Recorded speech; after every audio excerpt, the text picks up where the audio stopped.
I refer first to the need for far greater public information, and second, to the need for far greater official secrecy.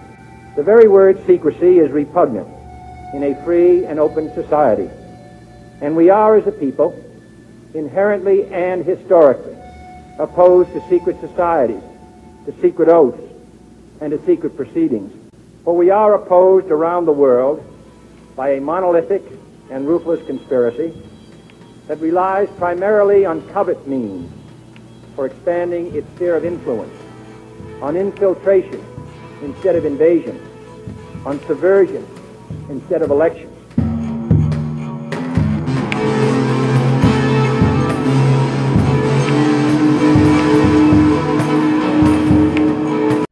For the church this day and raise the warning voice.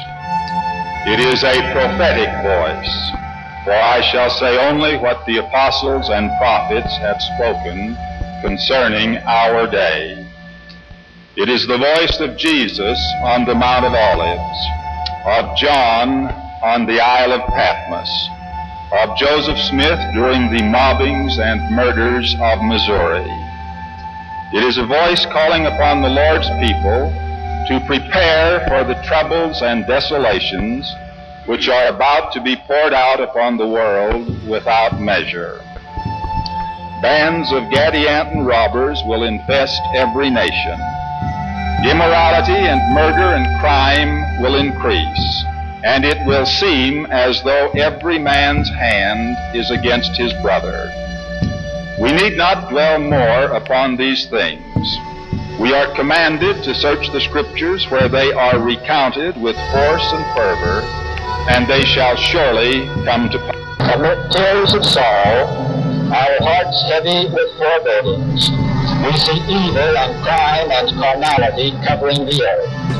Liars and thieves and adulterers and homosexuals and murderers scarcely seek to hide their abominations from our view. Iniquity abounds. There is no peace on earth. We see evil forces everywhere, uniting to destroy the family, to ridicule morality and decency, to glorify all that is lewd and base. We see wars and plagues and pestilence. Nations rise and fall. Blood and carnage and death are everywhere. Gadianton robbers fill the judgment seats in many nations. An evil power seeks to overthrow the freedom of all nations and countries. Satan reigns in the hearts of men.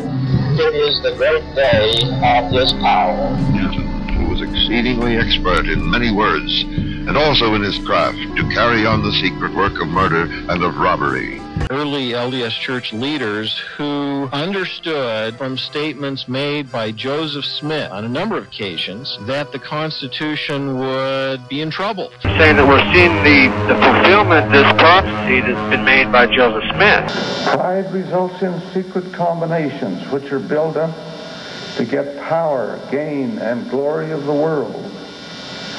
This fruit of the sin of pride, namely secret combinations, brought down both the Jaredite and Nephite civilizations, and has been and will yet be the cause of the fall of many nations.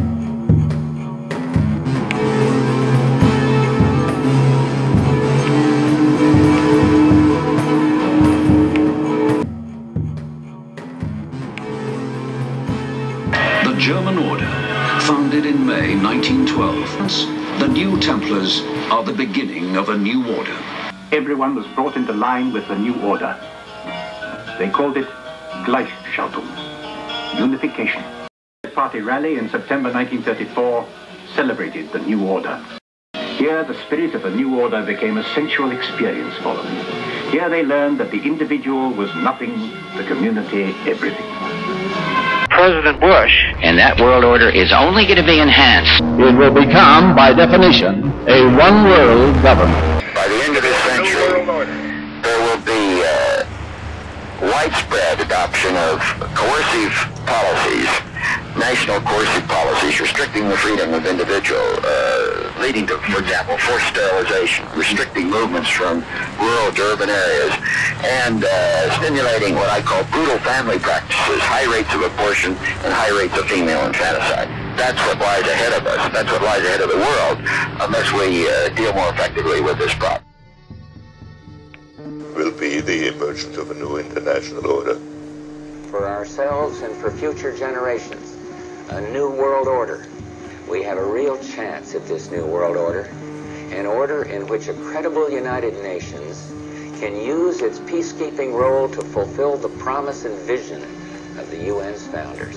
A world in which there is the very real prospect of a new world order. In the words of Winston Churchill, a world order in which the principles of justice and fair play protect the weak against the strong. Even the New World Order cannot guarantee an era of perpetual peace. Our success in the Gulf will shape not only the New World Order we seek, but our mission here at home. A new world order. A new world order. At the United Nations, he speaks of life after the Cold War, of a new world order. A partnership based on consultation, cooperation, and collective action. I see a world of open borders, open trade, and most importantly, open minds. None of us can do it separately. We need a collective and effective will. Clearly, there is disorder in the New World Order, so much so that a historic coalition of armies is assembled in the Middle East. The New World Order. And this is the best chance. After 1989, President Bush said, and it's a phrase that I often use myself, that we needed a new world order, and instead it looks like we got a lot of disorder. Today we must develop federal structures on a global level to deal with world problems. We need a system of enforceable world law, a democratic federal world government. Today Europe can propose the principles and rules that will shape a new global order. The goal should be to devise a system of global financial governance. Bringing together about the biggest restructuring we have ever seen, not just of the global economy, but of the global order as a whole. And people talked then, in 1919, of the New World Order. What they actually meant then was a new political order.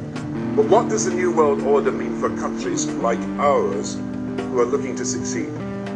I suggest that the countries that are going to succeed are those that combine flexibility, free trade, open markets, with proper stewardship of the environment, and investment in education, infrastructure, and innovation of success in this new world order. A new world is emerging. It is a new world order. We've got to give them a stake in creating the kind of world order that I think... An international system that protects sovereignty and human rights while promoting stability and prosperity. These challenges demand global partnership. As I said in Cairo, given our interdependence, any world order that tries to elevate one nation or one group of people over another will inevitably fail. State sovereignty must be a cornerstone of international order.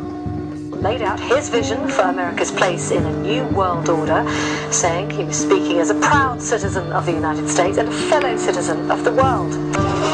Yes, there have been differences between America and Europe. No doubt there will be differences in the future. But the burdens of global citizenship continue to bind us together. In an era of globalization, of political interdependence by the global community becomes an economic, political, often social reality. So the world is interdependent today.